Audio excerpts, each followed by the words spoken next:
Good afternoon. This is the March 19th, 2024 general meeting. Would you please join me in the Pledge of Allegiance?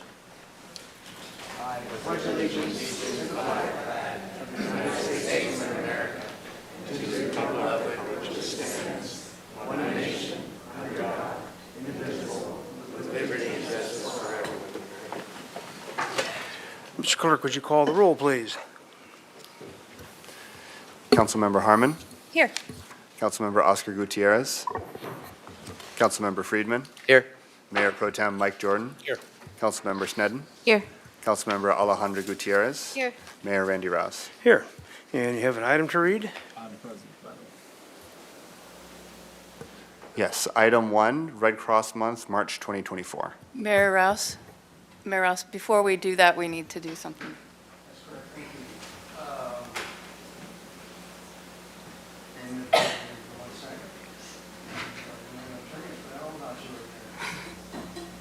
That's what I'm here for.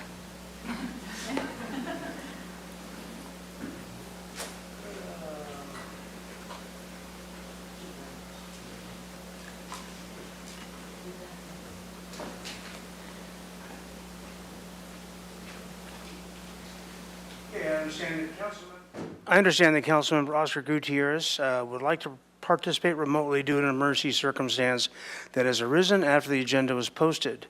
Councilmember Gutierrez, can you please explain why you need to participate remotely? Yes, thank you, Mr. Mayor. I am sick, and it's best if I conduct the meeting from my office here at City Hall. Thank you. Is there anyone over the age of 18 in the room with you? No, there is no one in the room with me at all. Okay, very good. I will need from Councilmember council. Gutierrez, one moment, excuse me, Sorry, Mr. go Mayor. ahead. Councilmember Gutierrez, would you let the council and the public know if anyone over the age of 18 enters the room prior to taking any votes? Yes, I will definitely let you all know. All right, very good. I'll need a motion and a second to authorize this remote participation by Councilmember Gutierrez. So moved. Moved by Harmon. Second. Second by Friedman. May we have the vote, please, Mr. Clerk? I have a motion by Councilmember Harmon, seconded by Councilmember Friedman to authorize Councilmember Oscar Gutierrez to participate remotely. Go ahead and vote, please.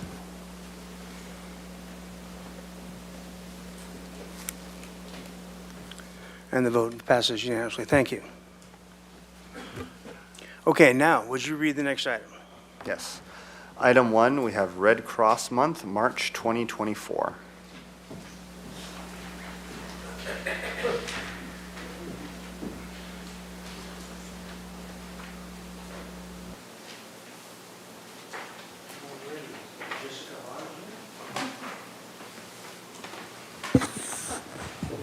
Hi there. So, Red Cross Month, March 2024.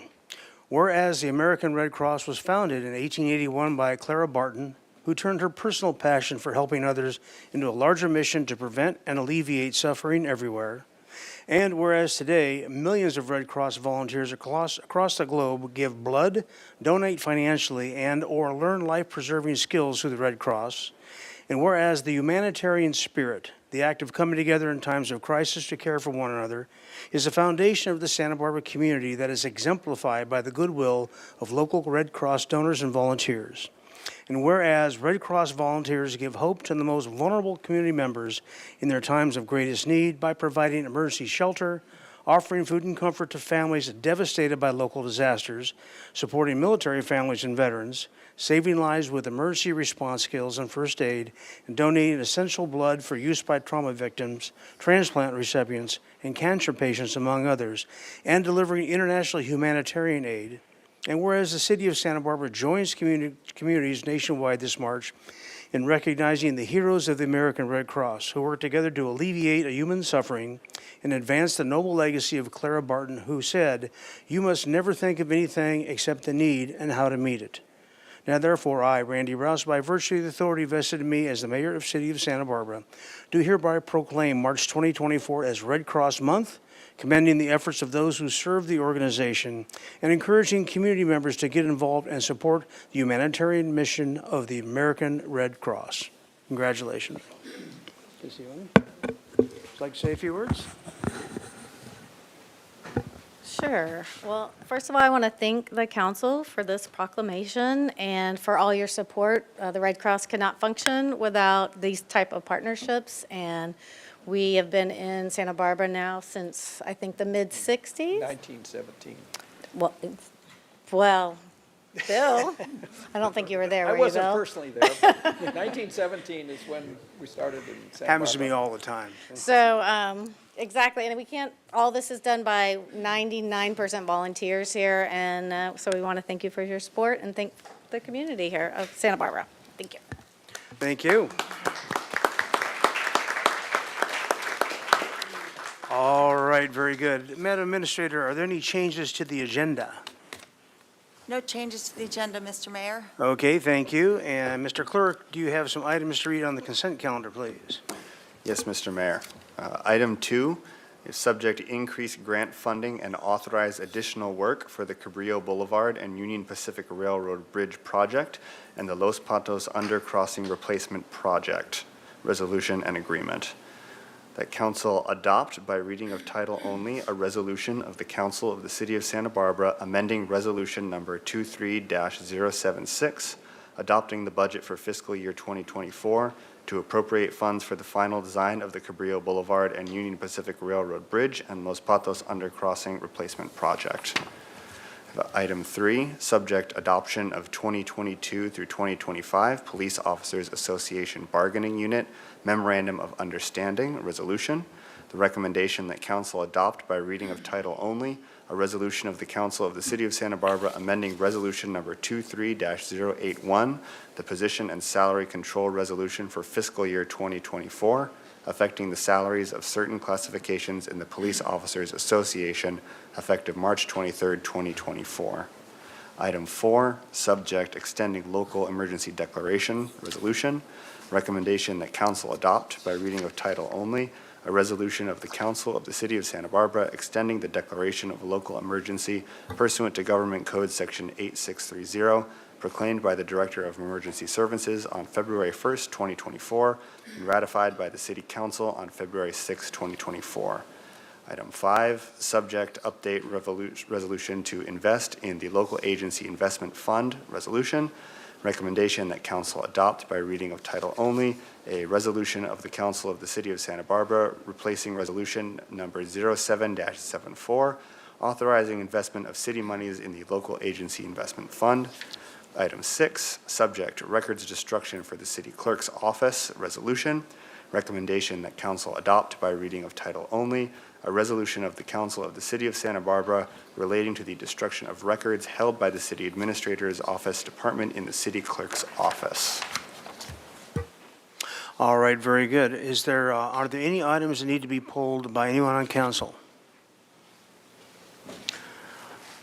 Are there any requests online to pull items specifically for the consent calendar? No, Mr. Mayor. Okay, very good. With that, I will entertain a motion for the consent calendar. So move. Moved by Friedman. Second by Jordan. May we have the vote, please, Mr. Clerk? This vote is to adopt the balance of the consent calendar, moved by Councilmember Friedman and seconded by Mayor Pro Tem Mike Jordan. Go ahead and vote, please. Excuse me, Mr. Mayor, could you please ask for Councilmember Gutierrez's vote first? Okay, very good. Councilmember Gutierrez, would you say your vote verbally, please? I vote yes. Thank you.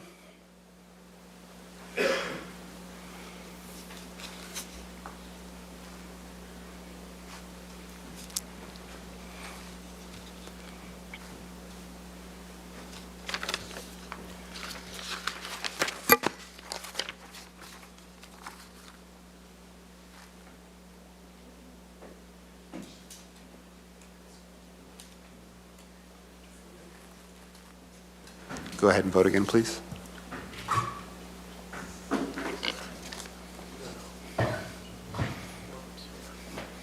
The communication error passed unanimously. Thank you very much. We will take now a report from the Ordinance Committee. Thank you, Mr. Mayor. Today, the Ordinance Committee reviewed the final draft of the ordinance that results from a couple weeks ago, the passage of Measure A, which has to do with the method the the Public Works Department uses their contracting powers. That passed unanimously today, hard to believe, on the footsteps or following the footsteps of a 75% voter approval for a voter initiative, which is quite successful. Thank you. All right, thank you very much. With that, we'll move to general public comment. General public comment is limited to 3 minutes at the dais and must be within the purview of this body. If any person actually disrupts the proceedings or speaks on items not within the purview of this body, they will be warned, and if the conduct does not cease, they will be asked to leave, or their virtual participation will be stopped, as well as their in-person participation. And with that, we will go to our people that are here, and the first speaker is Penny. 3 minutes, please. Good afternoon. I'm one of the residents close by Storyteller Children's Center on State Street. Since August, the neighbors have been dealing with the issues of violations of their CUP. Very large trees and vegetation were cut down, and a very large play structure was going on a residential easement of the church next door to Storyteller without the owner's consent. The CUP specifies the backyard of Storyteller to be only the play area and no vegetation to be cut, and was to mimic a child's home. 25 years later, it is a fee-based school for certain children. The public records of taxes even show a line item for family revenue. An appeal was made to the city planning department, and at their request, the neighbors were to print the CUP and highlight violations and take pictures of the violations. Amazing what Google Maps shows. There are 2 pages of all the neighbors requesting adherence to the CUP. Storyteller Board last week took this to the court of public opinion and had an article in the Independent written by Gail Arnold, a very one-sided article with misinformation.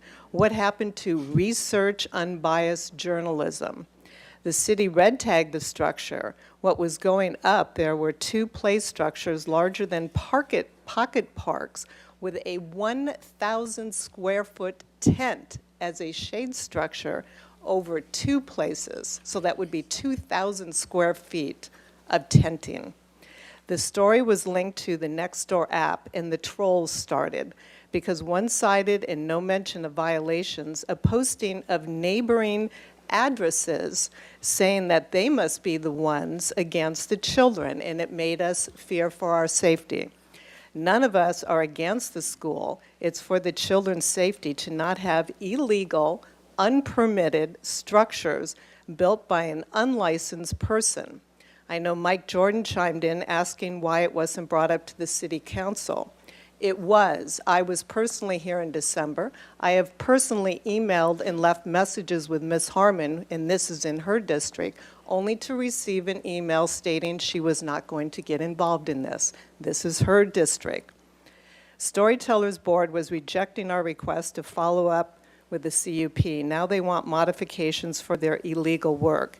If you want what was submitted to this city, I can email to this to you. Pages and pages of people on 4 streets affected by this. Chapala, American, State, Padre.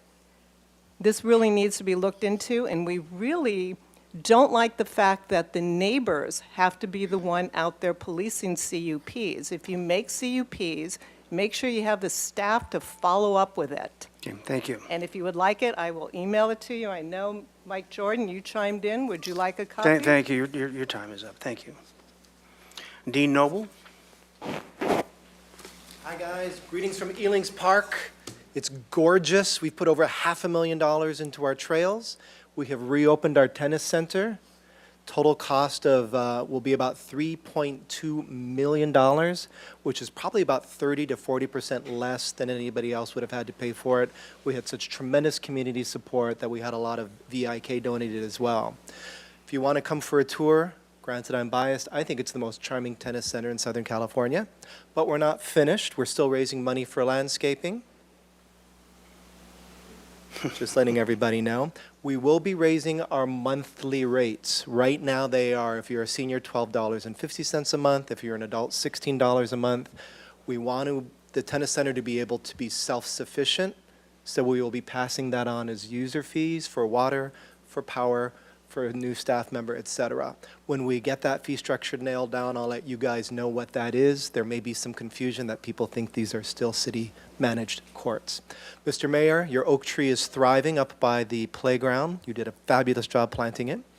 We are continuing to expand our outdoor summer camp for kids. We will have 7 camps at Ealings Park, ranging from theater camp, BMX camp, our outdoor adventure camp, Nike softball camp, the Bucket Brigade's emergency response camp. We will have 3 Shakespeare performances, 1 in August, 2 in September. One is a group coming up from the Will Gear Theatricum Botanicum in Los Angeles. 2 will be from the UCSB Naked Shakespeare group. They're not naked. Our new kiosk will be coming online shortly, so you'll see some media hoo-ha about that, promoting our new park entrance.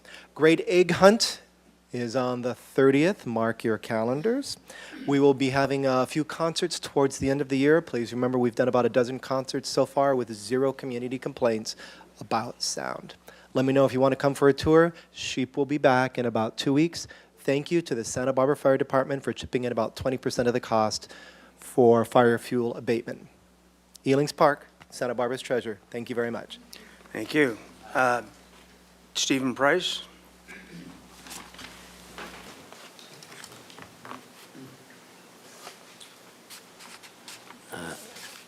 Happy St. Patrick's Day.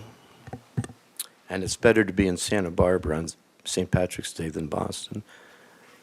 I've been there. Sheriff Siegel and I are endorsing Officers Burley and Hove for President 2028.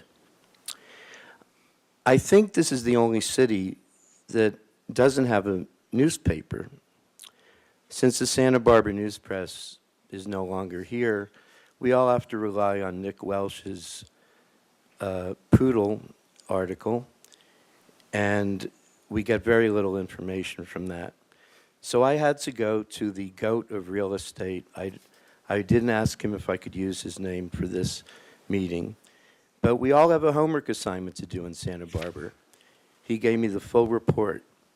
We need to calculate how much the Paseo Nuevo outdoor mall, which has no carbon footprint, and we're now, from what I understand, tearing it down to have housing. We have to find out, during COVID, it must be millions of dollars in that magnificent restoration, which I'm now assuming will be demolished. We also should ask ourselves why there's no solar wind farm on those oil rigs in the harbor. I get to check into Motel 6 once a month, and their Weather Channel, all the channels have stories about wind farms around the world, and here the environmental capital of the world has no wind farm. So if we're left with housing at this magnificent outdoor shopping mall, then the only thing left on State Street will it be a remote-controlled farting bike seat man, which in the city of Santa Monica, you have to have a performance art permit to perform there, and he would never be allowed to perform on 3rd Street Promenade. Happy St. Patrick's Day, and to the hardest working people in the universe, the people of Santa Barbara, I appreciate all of you. Thank you. Okay, next speaker is Steve Leiter. You have 10 seconds. And my guardian angel, Officer Lazarus. Good afternoon. I've been before you before, and I'm going to come back again today with the same request. Reopen State Street to car traffic. The State Street revision plan is a long ways off. It's nothing but pictures and drawings today, although it's made some progress, but I don't think it's engraved in stone. Paseo Nuevo is just cracking the edge. The funk zone is, got its benefits. Coast Village Road, the Miramar, and Biltmore are all expanding in their own individual way. Yet Santa Barbara State Street is turned into nothing but a motocross court or course with speeding bicycles and very, very few people carrying bags from shoppers. I just urge you, it's not costly to reopen the car traffic before the tenant's fatality is irreplaceable. Thank you. Thank you. Next speaker is Shelby Janke. Think I got that name right, hopefully. Cool.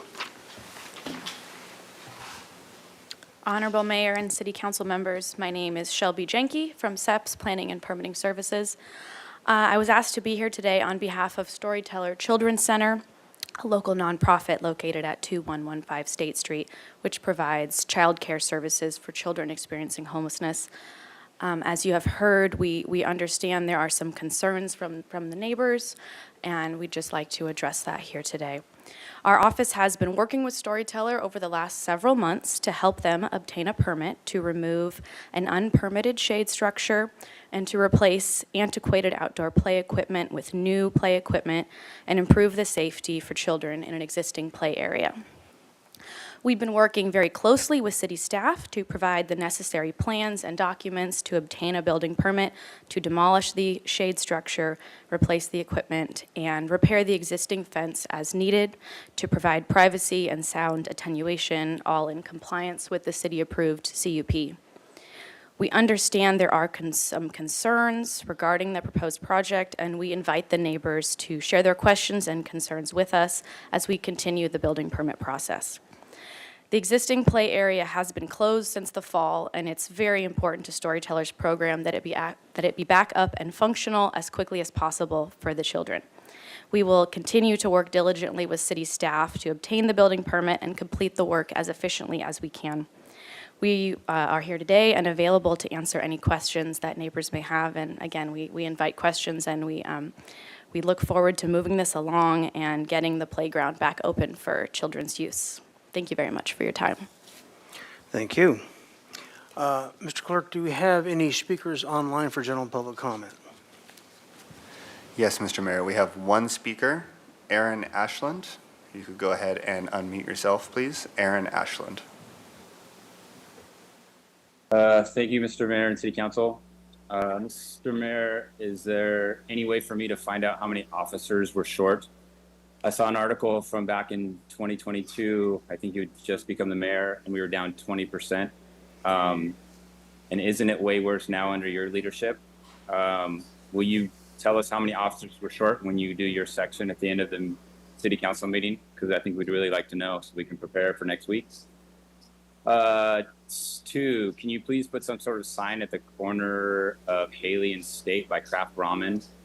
People don't realize they're turning into a lane that cars are in, and we hear cars honk at other cars about 30 to 40 times a day. So there's obviously a situation going on there that's unsafe.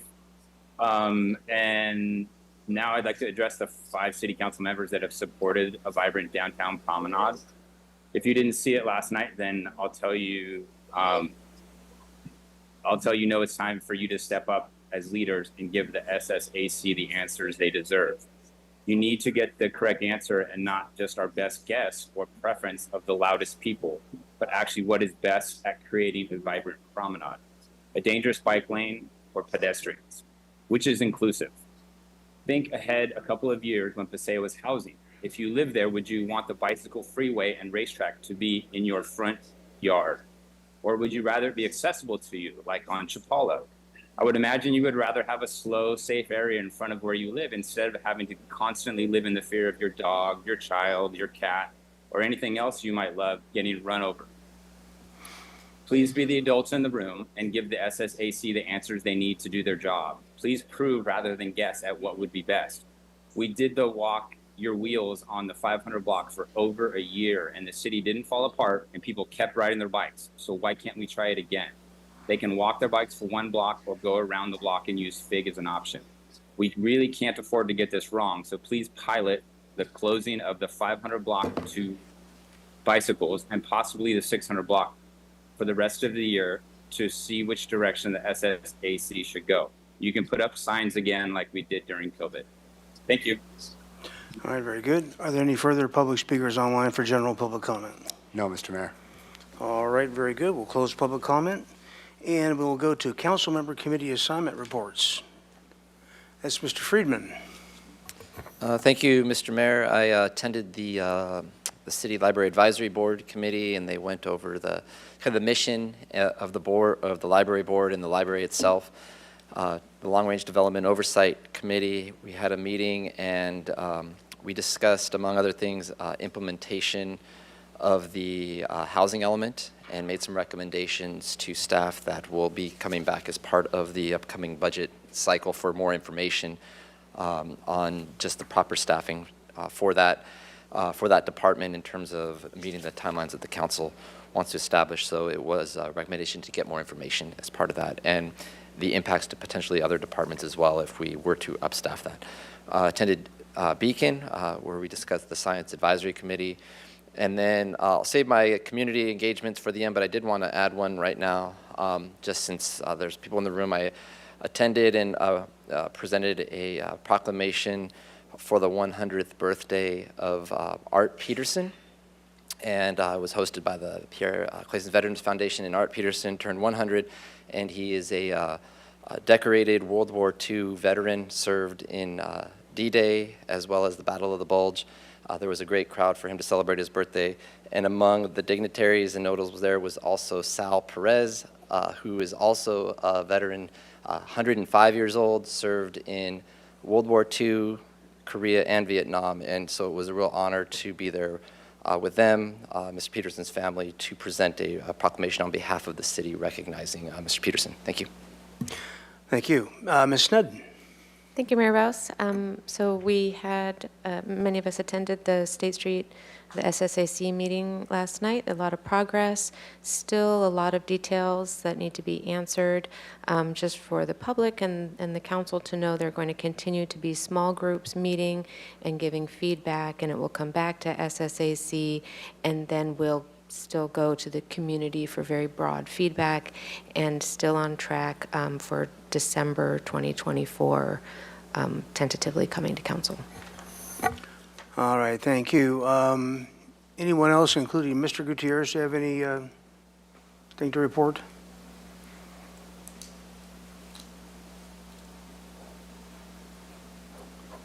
Doesn't sound like it. Okay. Thank you very much. We'll move on to our council, our administrative and city attorney reports. We'll go to item 12. You have an item to read, Mr. Clerk. Yes, item 12, subject is Community Development and Human Services Committee funding recommendations and fiscal year 2025 action plan public hearing. All right, very good. And I think I can speak for the whole council on how grateful we are for the amount of work that goes into this by the committee and staff. And with that, Ms. Doubles, please kick us off. Thank you, Mayor Rouse and City Council members. I am Laura Doubles, and I'm the Housing and Human Services Manager for the city.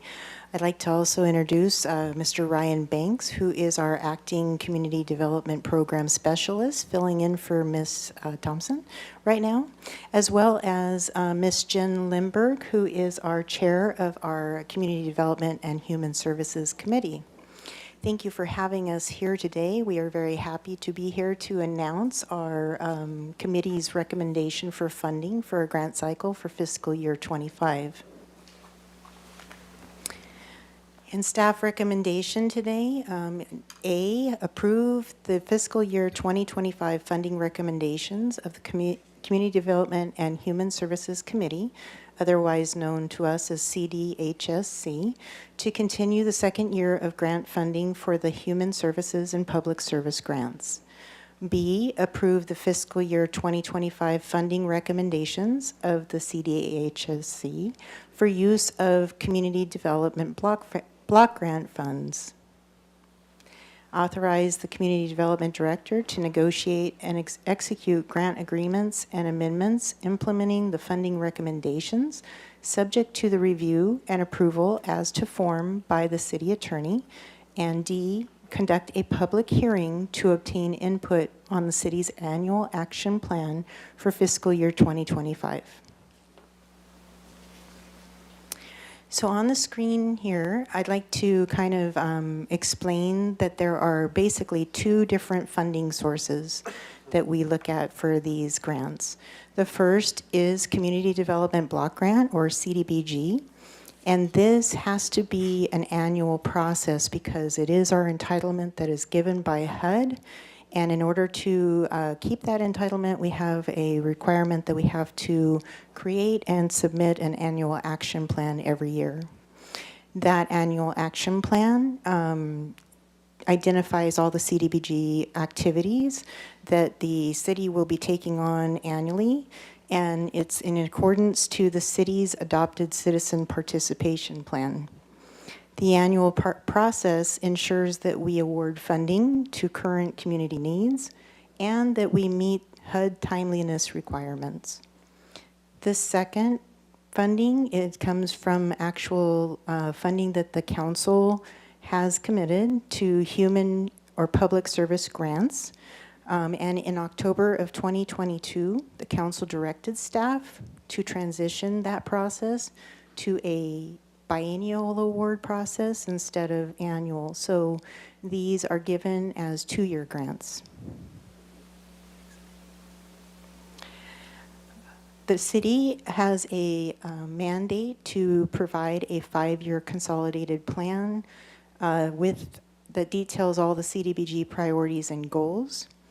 We have, for this current 5-year consolidated plan, which this is our upcoming last year for this plan, there are 4 categories.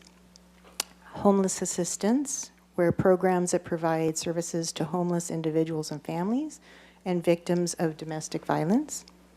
Public facilities and infrastructure, where that's capital projects that improve the facilities of organizations that serve low and moderate income residents, as well as public infrastructure and parks improvements in low and moderate income neighborhoods. Decent housing availability, which includes affordable housing rehabilitation projects, just as we've seen with our last year's pilot program with Habitat for Humanity.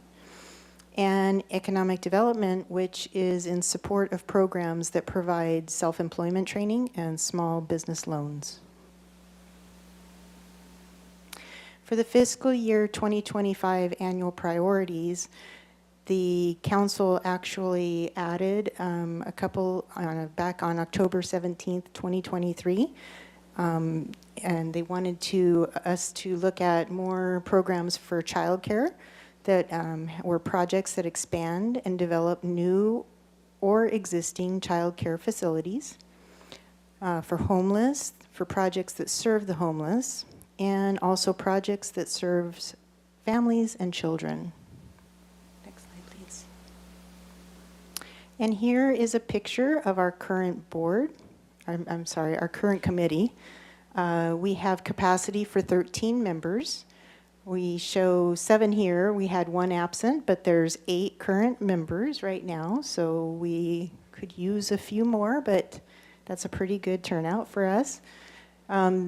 This represents a broad range of community interest and includes representatives from low and moderate income neighborhoods. As you will learn today, the committee members spent a considerable amount of time and energy evaluating the many applications submitted to make the recommendations before you today. The funding process began in October with public noticing. An advertisement of the funding availability was placed in the Santa Barbara Independent. Press releases in both English and Spanish were published, and an announcement was sent by email to all the agencies that had previously expressed an interest in applying, and the notice was also posted on the city website. Based on council's established annual priorities, staff researched eligible applicants who would meet said priorities and discussed CDBG eligible projects and encouraged them to also apply. In November, staff held a mandatory application workshop for all the prospective applicants, during which in-depth training on the city's requirements, including measurable outcomes, was given. Staff was also available by phone and email to answer applicants' questions, and as an incentive to submit early, the staff offered to review and provide feedback on applications that were submitted prior to the deadline.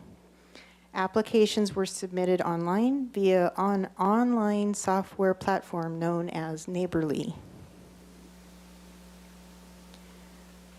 At the deadline, we had received 8 applications that were submitted by December 7th, 2023.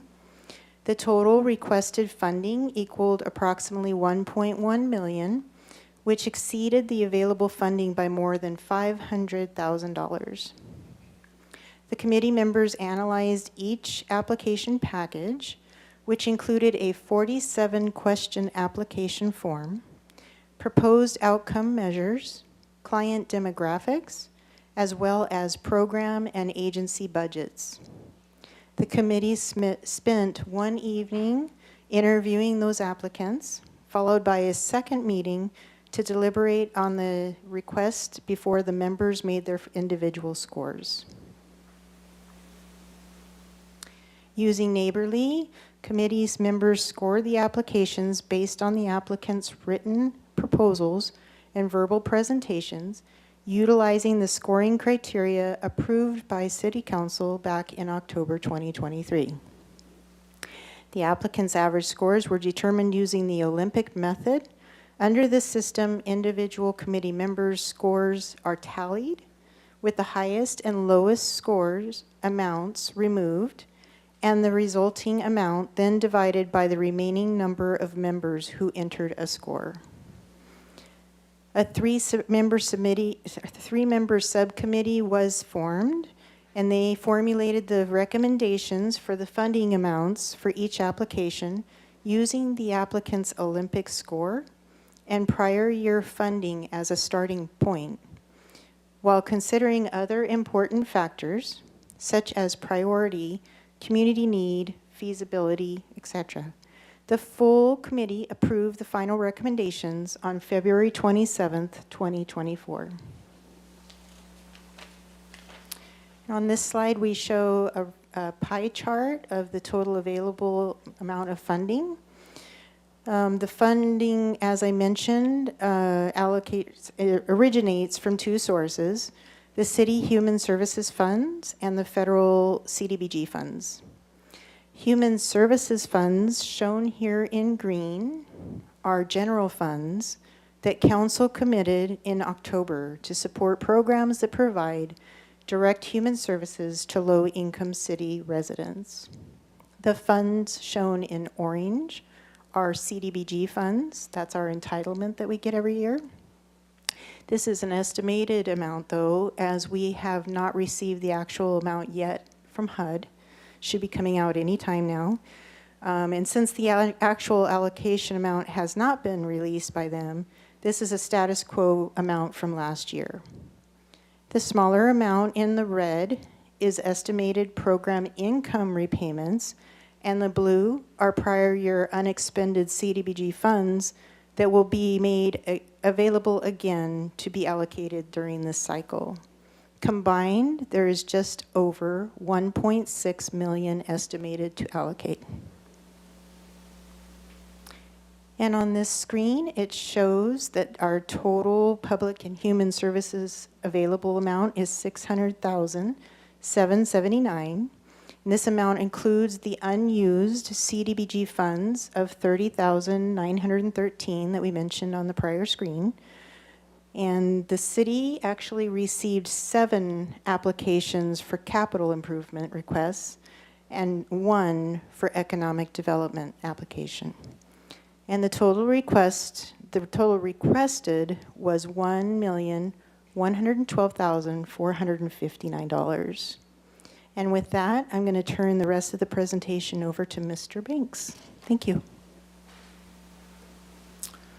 Thank you, Mayor Rouse and council members. I'm Ryan, here to discuss a bit more about the Human Service and Public Service grant recommendations. Is that better? So as Ms. Doubles mentioned, These grants were moved to a 2-year application cycle. The recommendation here today is a continuation of the grant funds to a second year of funding.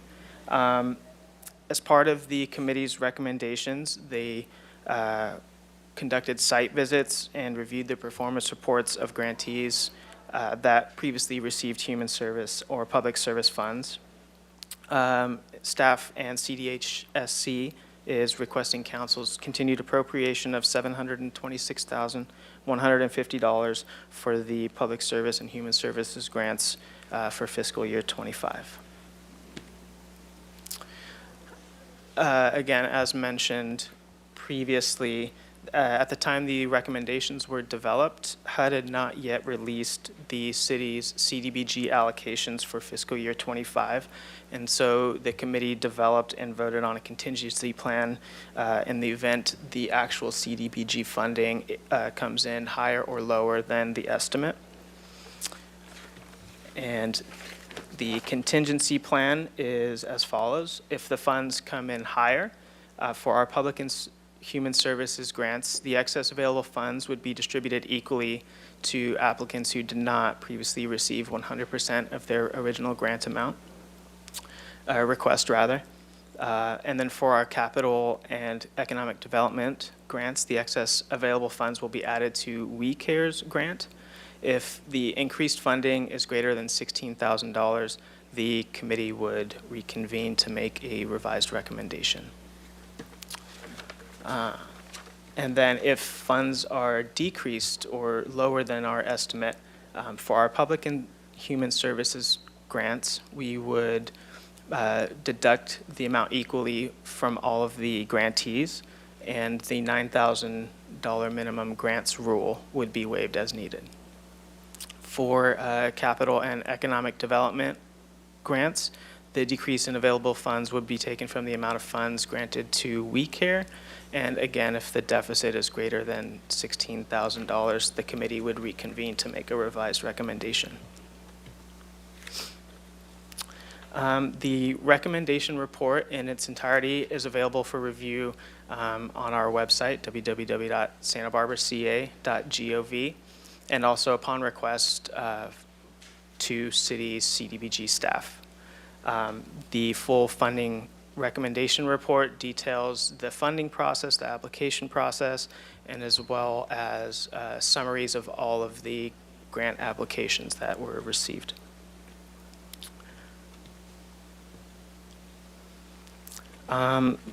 Moving to the annual action plan, Ms. Doubles alluded to it, and again, it's a requirement by HUD that an annual action plan is submitted every year.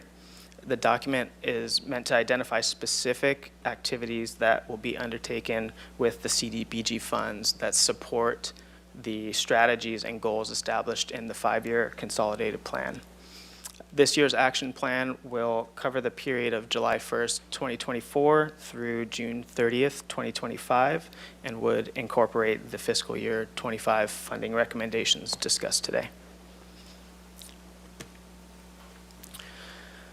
HUD also requires that 2 public hearings be held during the development of the action plan. The first was held before the Community Development and Human Services Committee on September 26, 2023, and today is the second hearing. Comments received during today's hearing would be incorporated into the final action plan. A draft version of the action plan will be available for public review for a required 30-day period that will start on March 26th. The report can again be found on the city's website, and comments must be received by April 26th. We tentatively plan to bring the final action plan to council for final adoption in late April or early May after the public review period concludes. And after adoption of the annual action plan, the next steps would be to begin executing grant agreements. Part of the council report contains some of those agreements and examples of what those agreements look like. And then we would also submit the CDBG funded projects to HUD for approval. And so that concludes the staff portion of the presentation, I'd like to invite up the Chair of the Community Development and Human Services Committee, Jen Lemberger, to say a few words. Ms. Lemberger. Mayor and City Council, thank you for having me today. On behalf of the Community Development and Human Services Committee and its members that I get to serve with, I am happy to present to you today the 2024-2025 funding recommendations. The Community Representative All-Volunteer Committee works diligently and thoughtfully to ensure that our recommendations not only respect the priorities established by City Council, but also result in the most efficient use of city funds. As staff indicated in the presentation, the process undertaken by those of us on the committee is engaging, comprehensive, and thorough. We evaluate all applications on various categories: agency track record and past performance, the level of leadership committed by the applicant's board of directors and the diversity of that board, and the program's quality and capacity to provide the services, including closely examining an applicant's measurable outcomes to determine if they are realistic and are true positive results a client would expect to experience through receiving services from the applicant. We review the need for the program, whether the program is duplicative, as well as if the organization collaborates with other orgs in town. And we study each applicant's finances, including the diversity of funding sources, to determine the financial stability of the orgs. For capital proposals, we also evaluated whether the scope of the project is clearly defined, whether it meets federal, state, and local requirements, and whether it is feasible for implementation and within the specific timelines required. We also looked at the need for the project, including whether the applicant clearly identified the need for the project, whether the project satisfies the demonstrated need, and whether the project aligns with the applicant's mission. And we looked at project cost and the applicant's itemized cost estimates from a contractor to answer the following questions. Is cost reasonable? Is the project viable without full city funding? And is the applicant leveraging other funding? So, with all of these considerations for all applicants, the maximum score is 100 plus 1 extra point if an applicant meets the city's minimum wage requirements. Our job on the committee is to incorporate everything we have learned and understood from thorough reviews of the grant applications and interviewing each applicant to determine an overall applicant score, which we then use, as staff has said, in our deliberations to determine how to allocate those valuable funds. As you can see, the recommendations before you today are very well vetted. The committee members take our positions seriously because we recognize that these grants assist in providing invaluable resources, services, and access in our community. I believe that you will be proud of the amazing and necessary work being done with the assistance of these city funds. On behalf of the committee, we ask for your continued support of our recommendations to help serve the lowest income residents and neighborhoods of our community and continuing to make Santa Barbara a better home for all. Thank you. Thank you, and thanks for being the hardest working committee on show business. That's quite a lift. We're going to come back to council for questions, and what I want to do first is tell folks in the audience, if you want to turn in a speaker slip, please do so by 3. If you're online and listening and you want to raise your hand to speak on this issue, please do so also by 3 p.m. at the cutoff time. And with that, I will come back to council for questions. Ms. Gutierrez. Thank you, Mr. Mayor. I have one for recommendation C. Ms. Doubles, can you go into a little bit more detail on that recommendation?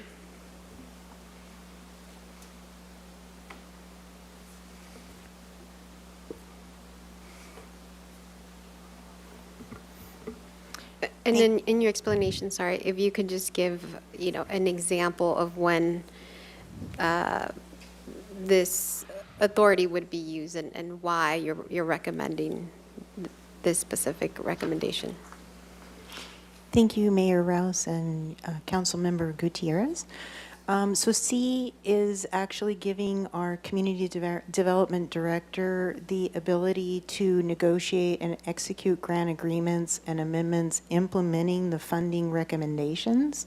But those are still all subject to basically the templates that you have on your staff report. as well as the review by the city attorney's office. So it's not that the director would have to change those recommendations at all. It's just that we have to make sure that those templates are legally binding and that they are approved by our city attorney's office as well.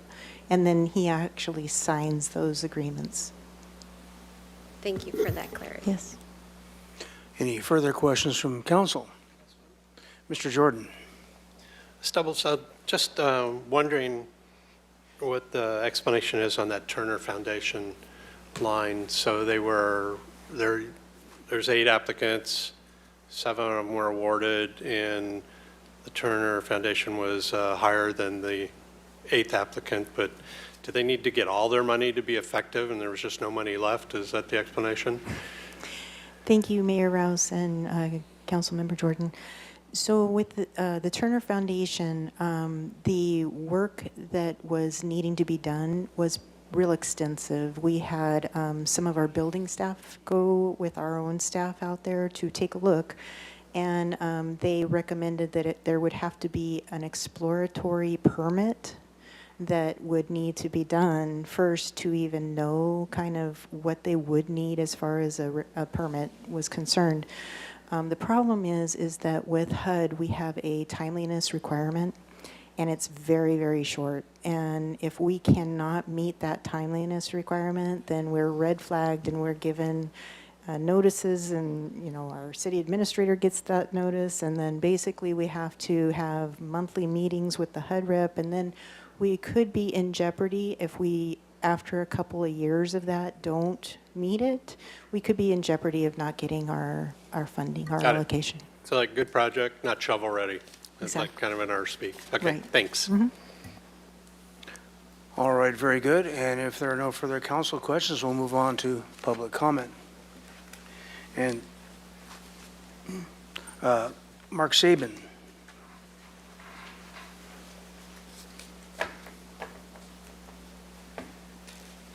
Thank you very much for the opportunity to speak. I just want to recognize the great work the committee did. It's just so extensive, and I reviewed the report, took a look at it, just great to see all the input there is, and the program reports. It really gives you an opportunity to understand other programs. So I really appreciate that. I'm with New Beginnings. I'm the Homeless Services Director, and I just want to say thank you so much for the compassion, the dedication that the council is showing to these issues. So all those in Santa Barbara County can have a good quality of life. The support you provide to us allows us to bring on some staff who are really able to address the mental health issues, and of course work with folks who are struggling with homelessness to guide them towards the next steps towards sustainable housing. And we could not provide the high caliber services that we do without your support that allows us to hire the great staff that we have that are doing the work on a daily basis. So I just want to extend our gratitude. Thank you. Next speaker is Nestor, and I think the last name is Frausto, but not really sure. Nestor, are you? Yes, here we are. You're going to have to help me out with that last name. I'm missing a couple letters here.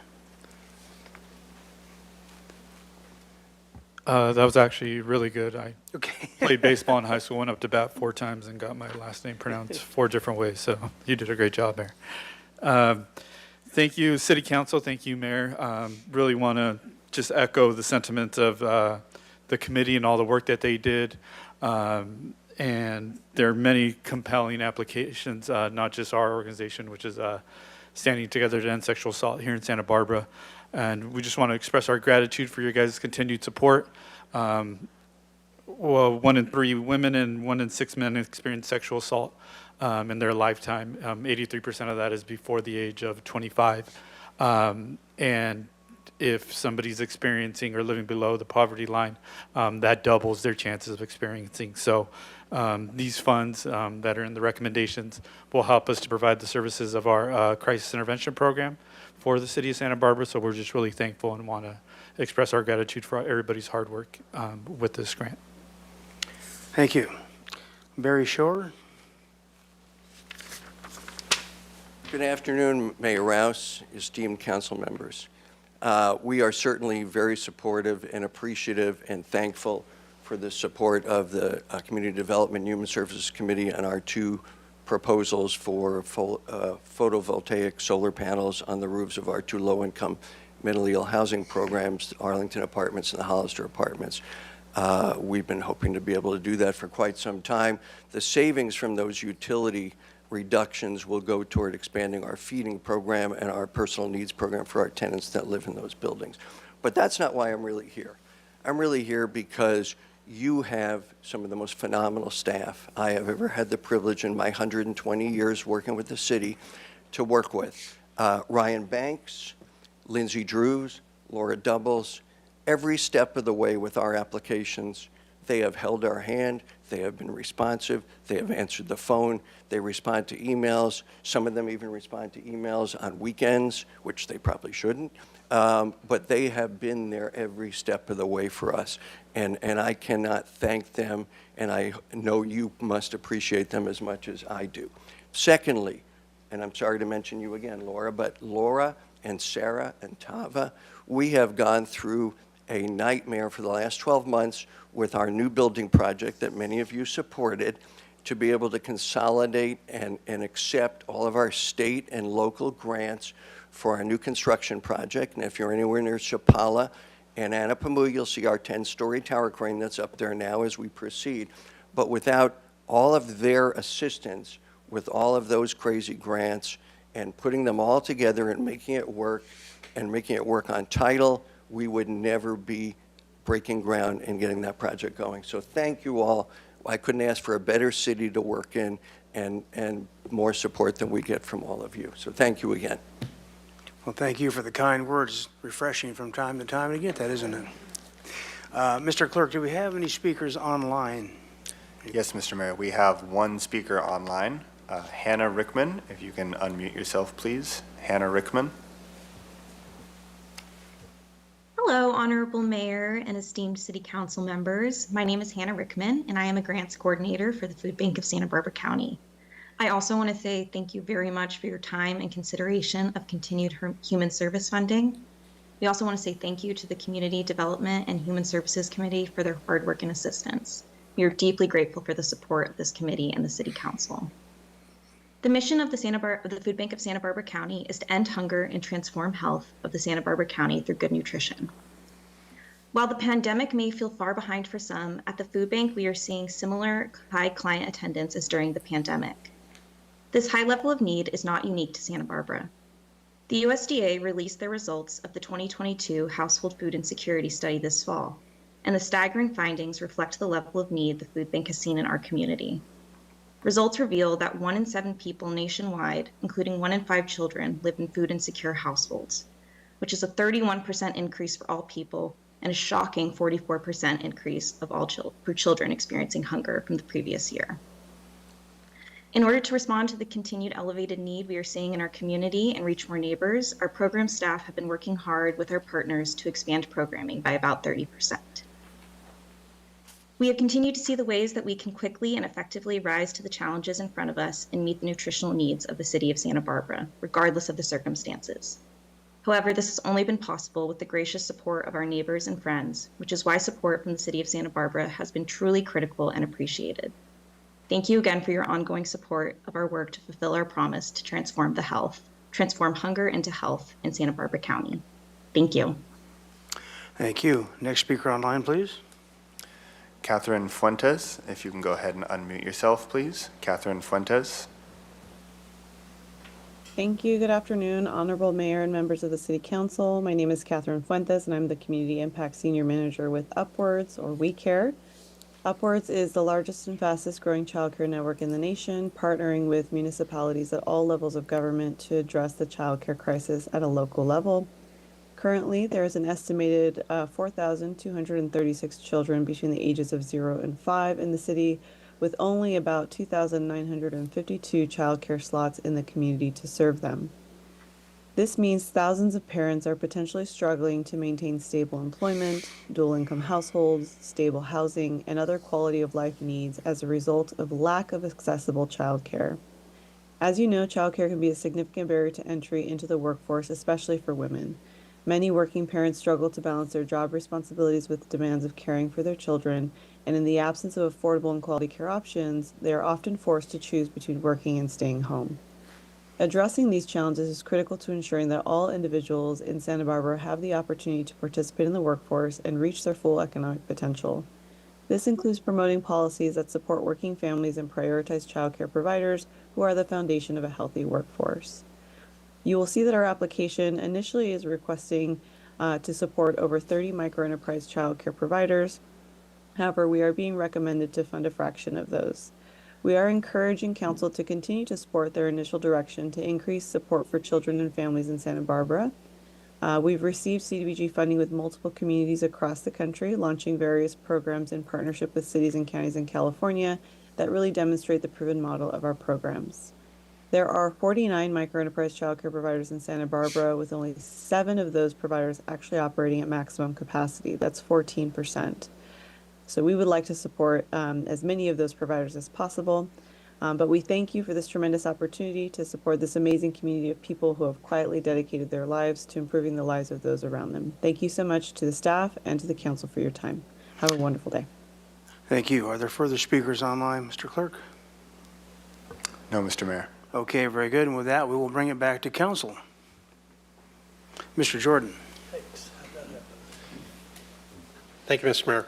I just, every year when I get that agenda packet, I just go grrr to the hundreds and hundreds of pages that are in it. So, I don't have to read through every one of those, but I know you folks do. And I just want to echo what you've heard today for the amount of work that you and the committee put in. I know particularly the HUD components of it are, a pain, where, and you don't have a lot of choice and a lot of flexibility, but to go through their process because we want the money. And I just thank everybody for their perseverance in getting to the end line with the great results you do. And then I just wanted to call out my personal appreciation for, I can't remember the whole conversation, but for Habitat for Humanity and their home repair program. There was some concern when at a prior discussion, and Jessica Delarbe was here and expressed some concern that she was going to fall out of, their program was going to fall out of criteria and perhaps not be able to continue their program. And I'm really happy to see them still as a line item. I think everybody here lives somewhere where there's just either really old people or really old homes in Santa Barbara, or worse, a combination of both of those that, at least in recent history on the Mesa, ended tragically for one old person with an unrepaired and bad-looking home. And I think that's just, when those things happen, of course, you just don't know they're going to happen until they happen. And that line of opportunity to help those kind of people, just like all the other lines, but that one in particular still resonates for me, and I'm thankful that they were still in there. So thank you. Thank you, Mr. Mayor. I'll come by and help you fix your place up, Mike, if that's what you're talking about. Mr. Friedman. Wow, speaking of old people, I feel like I got Jack Lemmon and Walter Matthau right here next to me. So first, I'd like to thank our committee. You're volunteers, and you go through all these applications, and it's a lot of work. As mentioned before, it's the hardest working committee in show business, but it's really important because you vetted and you're part of those organizations as well, so you understand the clients that they're serving, and I just really appreciate the time you put in every year. And then to our staff as well, for the reasons that Councilmember Jordan mentioned, going through these. And it's important because it's the service delivery to our most vulnerable residents at all age spectrums and life spectrums that these community organizations are able to serve that government isn't able to and the private sector is not able to. So it's an important partnership. And then I just lastly want to appreciate my colleagues. When we did a slight shift a year or two ago to put the human services part of this, which is general fund supported, into a 2-year cycle, it's created some stability for the organizations because they're able to count on that funding for a 2-year cycle. which gives them the flexibility to really invest more time and resources into that than wondering whether or not they're going to get that grant the next year. And it also, that produces efficiencies, economies of scale, and all that. And it was a bit of a shift in gear from the council, and it was a healthy debate on that, but it was the right thing to do. And now that it's 2 years, it's actually going to be next year's the next 2 year cycle, and it's lined up with the 2 year budget. So that is very important as well, because then we'll be having these programs as part of every 2 year budget going forward in the correct year. So I think it was an important procedural shift that we did that will benefit all the community organizations. So thanks to everyone for this and all the great work that's being done out in the community. Ms. Sneddon. Thank you, Mayor Rouse. I'll add my appreciation and some particulars for staff team for all you do in the pre-application and walking people through, and we heard it today, but it's really an example for how we should be working through the city and explaining to people what the rules are and what the good points will be, and did they fill it out right, and all of that really personal care, I think, shows in the quality of the applicants that we get, and I just really appreciate your efforts in that. And to the committee, it's such hard work you do, and it's not just the time you put in, but the emotional investment of, as there are increasing needs in the community and funds are more and more scarce, and it's so hard to make those decisions of how to disperse funds. And I'm sure you find yourself in positions where you'd like to give everyone who applied their full funding allotment, and just, I don't know, want to acknowledge the emotional toll and that you've done really good work, and we have such confidence in the deep detail that you've gone into to be able to do the best for the community. So just really thank you. Ms. Gutierrez. Thank you, Mr. Mayor. Yeah, just echo what my colleague said. This committee is very dear to my heart, and I've said it over and over. I sat on this committee. I understand the hours of work.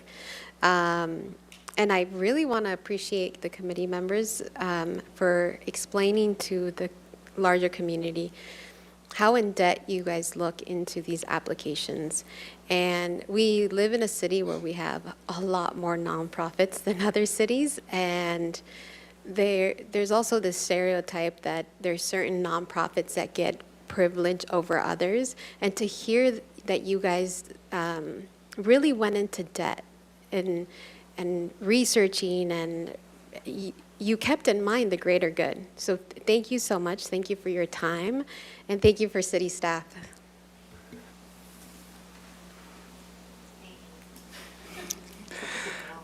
I think we sound pretty grateful. It is nice to have something that works so well and legitimizes what our staff does and the work of the committee. I think it's unquestionably one of the best things that we do all year. So with that, I would entertain a motion from Mr. Jordan, it looks like. Thank you, Mr. Mayor. So I'll move the staff recommendation A, B, C, and D.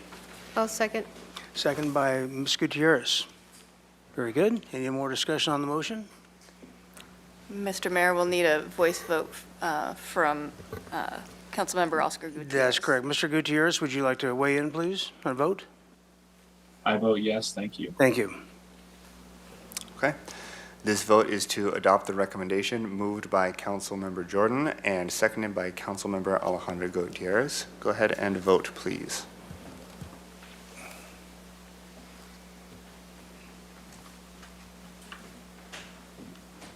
Passed unanimously. Thank you, and well done. Actually, that deserves a round of applause. That was pretty good.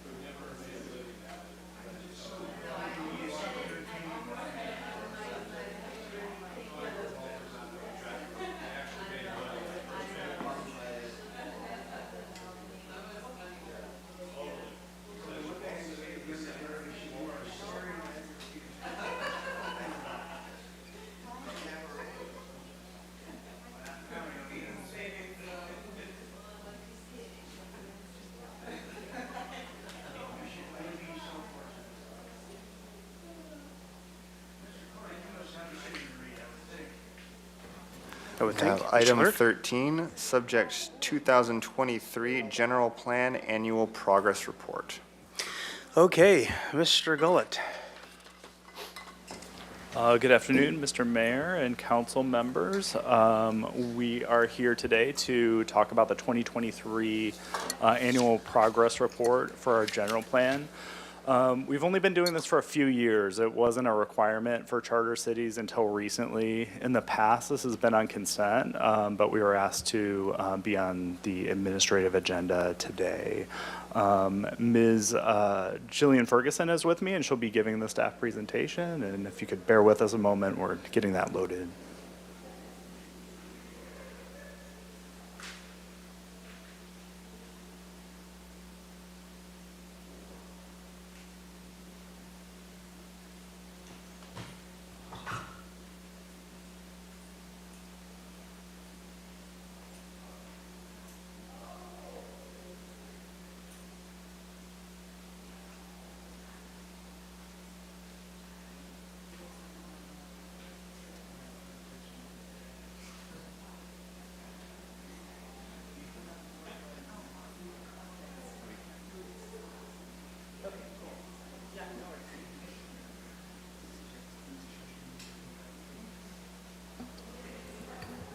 Apologies for the delay, Mr. Mayor. We're ready now. All right, please proceed when you're ready. Ms. Ferguson. Thank you. And good afternoon, Mayor Rouse and council members. My name is Jillian Ferguson, and I am a long-range associate planner for the Community Development Department. May I also introduce Dan Gullett, principal planner. This afternoon, I will be presenting the city's 2023 General Plan Annual Progress Report. The purpose of today's hearing is for City Council to receive the 2023 General Plan Annual Progress Report. Starting in 2019, state law requires the city to submit a General Plan Annual Progress Report along with the Housing Element Annual Progress Report, also known as the APRs, to the State Office of Planning and Research, or OPR, and Housing and Community Development, or HCD, each year. This report is provided to help citizens and city officials gauge progress toward achieving the city's stated goals and objectives. It is also an opportunity to review how well the plan's programs are being implemented. The APR must be submitted to HCD and the Office of Planning and Research by April 1st each year. The state requires that the city prepare an annual progress report on the status of the housing element in an effort to track progress toward meeting housing goals and identify statewide trends.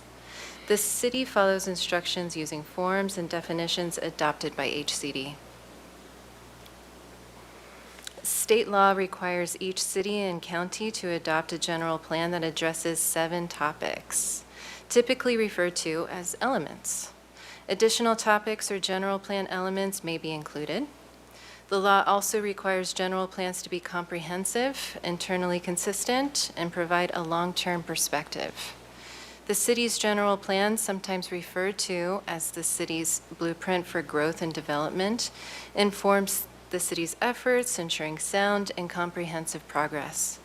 The Governor's Office of Planning and Research adopts and periodically revises general plan guidelines for the preparation and content of general plans, including detailed information on statutory requirements of the mandated general plan elements.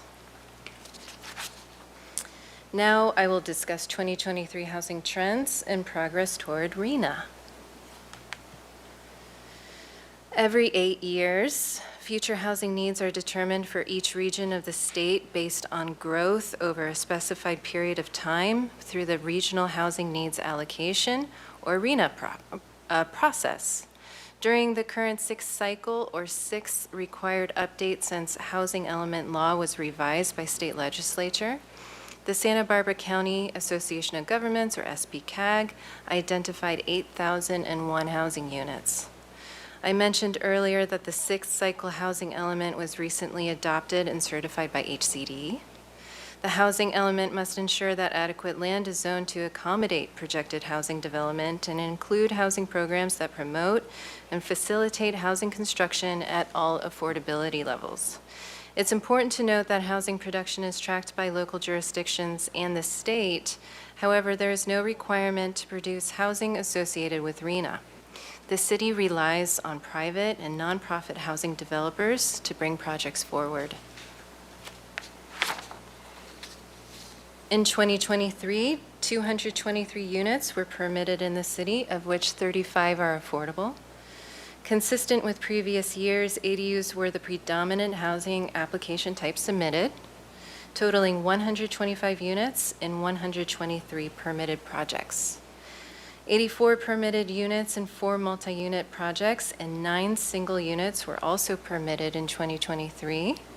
A total of 205 applications were received by the city, consisting of 444 units, a 12% decrease from last year. Thank you, and please allow us to answer any questions. Okay, very good. Thank you very much. Questions from council? Ms. Snedden. Thank you, Mayor Rouse. I just had two actually really small questions. One was on the production, well, maybe a couple. ADUs, it's most prevalent type of permitted housing. Do we expect that trend to continue or slow down or something in between? Mr. Gollet? Mayor Rouse, Council Member Snedden, a lot of the initial ADUs we saw were legalizing existing ADUs. We have many lots where ADUs can be built, and there's still a high interest. So we do expect it to be strong moving forward. Okay. Thank you. And then also on that chart, it looked like about 50% of all the units produced were affordable. It's like 30, let's see, I'm sorry, where's that chart? Mayor Rouse, Councilmember Snedden. Table. So in 2023, we had 223 units that were permitted, and of those, 35 were affordable units, or are affordable units. Oh, okay. I was looking at table 3.2 that has total units approved was 69, and then total of affordable units approved 35, but that's not 35 of the 69. Maybe I'm just reading that chart wrong. But I did have a question about that table 3.2 also, because there's a little asterisk at the bottom that says lower income defined as 50 to 80% of area median income. But then it also says the term may also be used to mean 0 to 80% of AMI. So I continue to have confusion about how we're defining affordable. But just in that table, it says total housing units approved is 69, and then the number of affordable units approved is 35.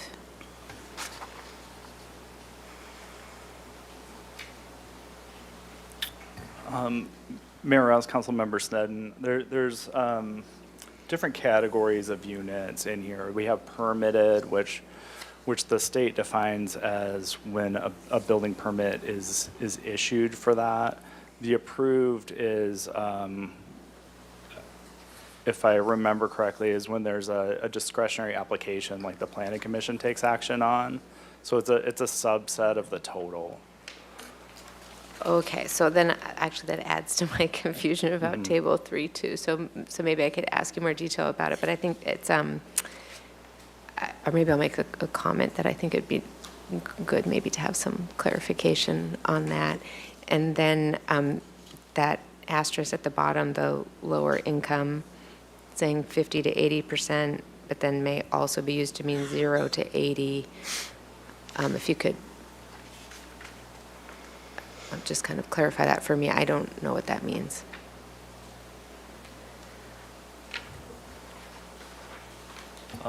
Mayor Rouse, Councilmember Snedden, lower income is defined, or lower income is defined as anything below 80 AMI, so it's low and lower. So it should be that whole category for lower income affordable. Does that answer your question? I think so. So when it says the term may also be used, what term is that? Affordable? I'm not trying, I'm sorry, this is like genuine confusion on my part. I'm sorry. I don't. Sorry, Mr. Mayor, Councilmember Sutton, could you repeat the question? Yeah, so when it says the term may also be used to mean 0 to 80%, what term? The affordable?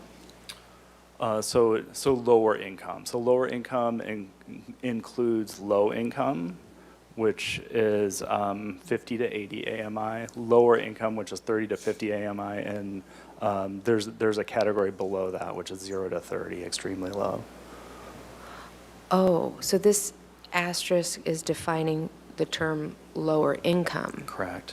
But, okay, and that doesn't appear anywhere in the table. I'll ask you later. It's very unclear to me because it says, and we've had this kind of issue, kind of the definition of it a couple different times of how are we defining affordable and how are we defining lower income. So it comes up in this table in the progress report.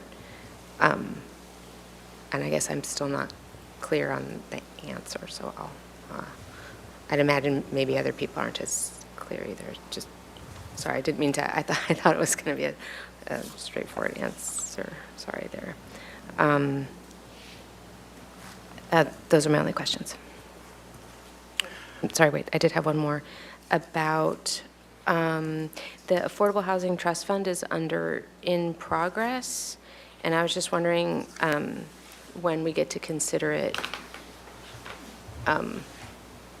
ongoing or complete.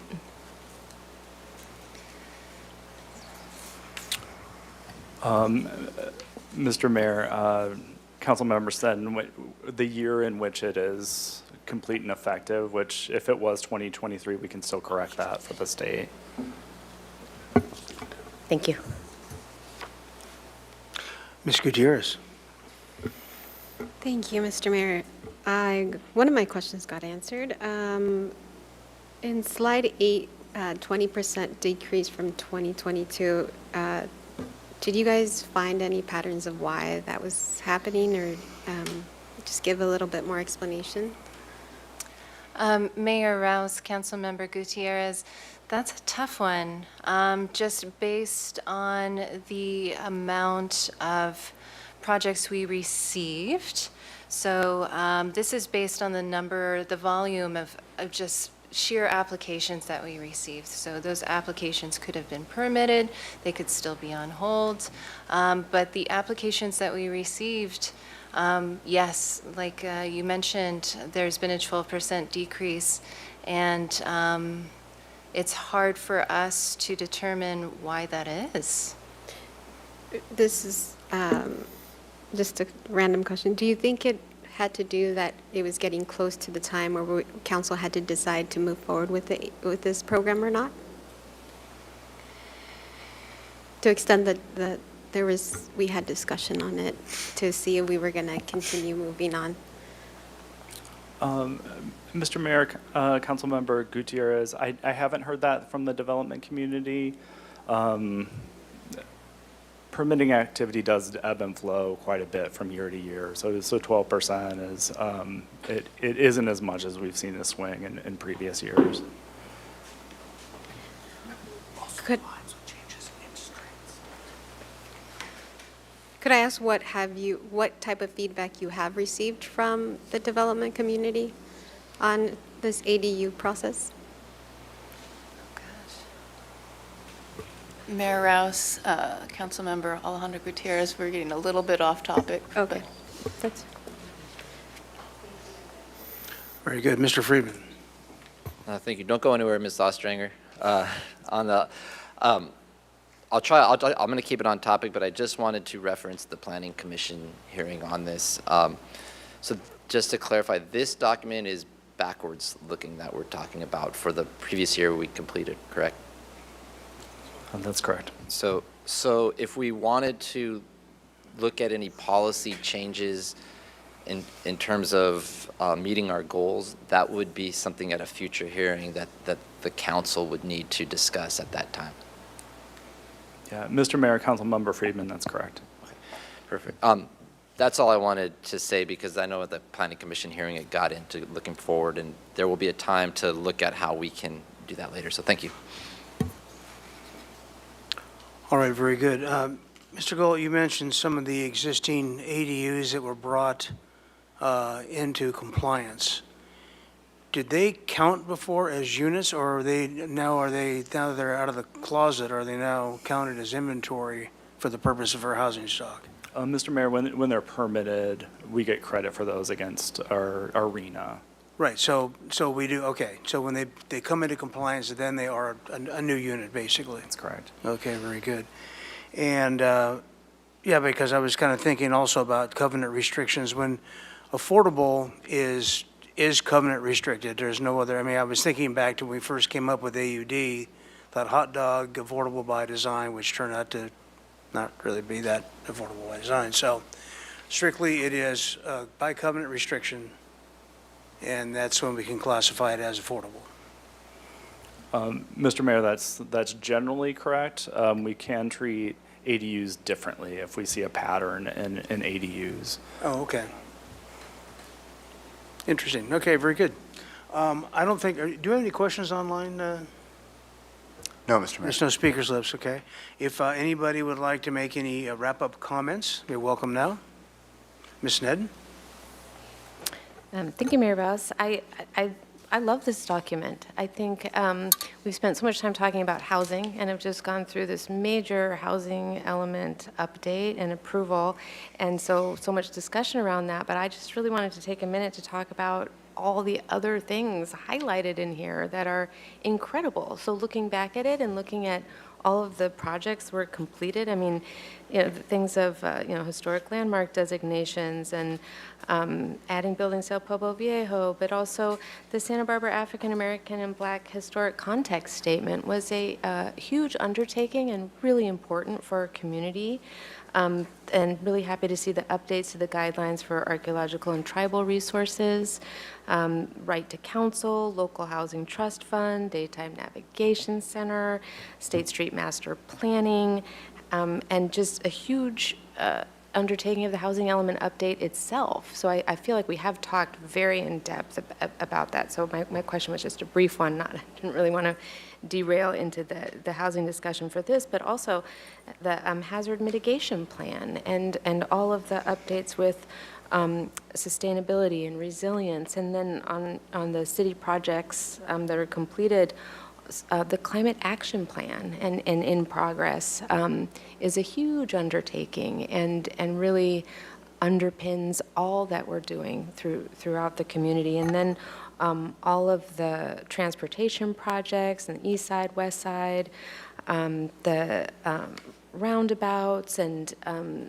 Vision Zero projects, and just looking through this, and it's just really, I would encourage people who might think it's only about the housing numbers in the table, but in the presentation, that's what's highlighted is the housing numbers, because I know that we're very interested in how we're doing on those numbers, but I love this document as a backward-looking celebration of accomplishments, really, and really keeping the eye on what we're continuing to work on. So appreciate it. Mr. Friedman. Thank you, Mr. Mayor. I just want to appreciate staff and all the work that goes into putting this document together, especially in light of all the other work that we were doing during this time that you were doing, especially with the housing element passed. There's not a lot of capacity, and you still were able to put this together and track everything. And like Councilmember Sten said, that it's beyond housing, it's the general plan, so there's so much to be proud of that we've done in the city. And so I just wanted to conclude in regards to housing, because I know it is it's something that comes up as part of the discussions here, the Planning Commission a lot, is that going forward, the part about added resources, that's a discussion that will be up and coming. And I would encourage those who are interested in that to go and watch the Long Range Development Oversight Subcommittee that myself and Councilmember Jordan and Councilmember Gutierrez are on, and watch that, because that will forum where the discussion is really key in terms of that going forward. But for today, there's, again, a lot to be proud of, a lot of accomplishments, and look forward to adding to that list over the next year when we're back again. Thank you. Ms. Gutierrez. Thank you, Mr. Mayor. I just want to say thank you. You guys have done such an amazing job, and your roles play such a key role in the hot topic that we've had right now about, the housing crisis. And like Ms. Nedden said, this general plan is really important to the entire community. It gives direction. It highlights our what we value, but also our accomplishments. And there's only a certain amount of time in our work days, and you guys just have done an amazing job. So thank you so much. All right. If there are no further comments, there is no action on this item. Then thank you, staff. Fine work. And with that, we will go to council and staff communications, council member engagements. Mr. Friedman. Thank you. So this past week, went to San Marcan with Supervisor Capps and did a community meeting there with the residents and talked about city and county issues. A good Q&A, about 30 or so residents attended, so it was a great opportunity to engage with the community with Supervisor Capps, and thank you to her for organizing. Also attended the retirement of Santa Barbara County Public Works Director Scott McAlpin, a former colleague of mine when I worked at the county, and just wanted to wish Mr. McAlpin thank him for his many years of service at the county, for about 35 years or so at the county, all the way up to Public Works Director for many years, and went through a lot of changes over the time, and just congratulations to him for an outstanding career. And then also with some of my colleagues, we attended the Women in Sports Luncheon hosted by the Santa Barbara Athletic Roundtable, and it was a great event honoring women in sports, Title IX. All our young athletes at the local schools, high schools in particular, were there, so it was great to celebrate great achievements by women in athletics. Thank you. Ms. Snedden. Thank you, Mayor Rouse. I attended the David Krieger Celebration of Life, and Councilmember Oscar Gutierrez was there as well, and Councilwoman Alejandra Gutierrez also. It was very uplifting, actually, and good celebration in the community. And I also attended the VADA Draw fundraiser event for local schools. Ms. Gutierrez.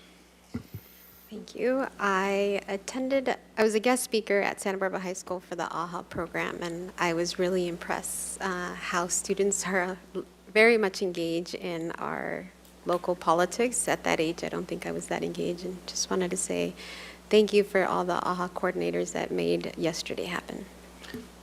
Anything from Mr. Gutierrez? Don't see his hand raised. No, Mr. Mayor. Okay, very good. And no, thank you. And I had the third graders from Riviera Ridge School in Chambers the other day, and I'd watch out for these guys because they're asking some really prickly questions already. So it doesn't bode well for the future. No, they're a great bunch of kids. And then I went to the athletic. It was a March Madness event with our own Ben Howland speaking, but big community event with a lot of our people from our athletic past here in Santa Barbara. So good show. And with that, there's no public comment. No administrative engagements that you'd like to share? Then, what's that? Oh, yeah, that's right. We're out of here for a couple of weeks. When do we reconvene? Mr. Mayor, we reconvene on April 9th. April 9th, hot diggity. Okay, well, everybody get crazy on spring break, and we'll see you then. We're going to adjourn at 3:34.